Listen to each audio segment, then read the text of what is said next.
Oli tavaline koolipäev, kui Kaisa, Grete ja Mati tulid klassi, kuna õpetaja oli eelnevalt klassi ukse lahti teinud ja ise teisipäevasele õpetajate koosolekule läinud.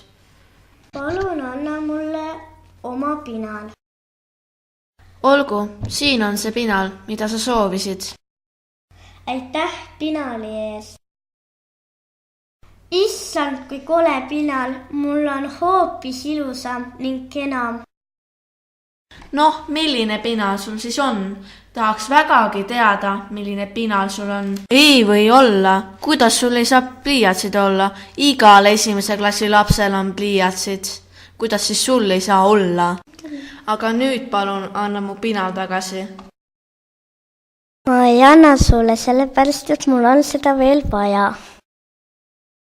Kaisa, palun anna mu pinal tagasi, see ei ole enam normaalne. Miks ma pean sulle seda veel andma? Mul pole ülesanne lõpetatud ja sa ju tead, et mul pole pliiat. Sõbrad tänapäeval peavad oluliseks, et sõpradel on nutitelefon.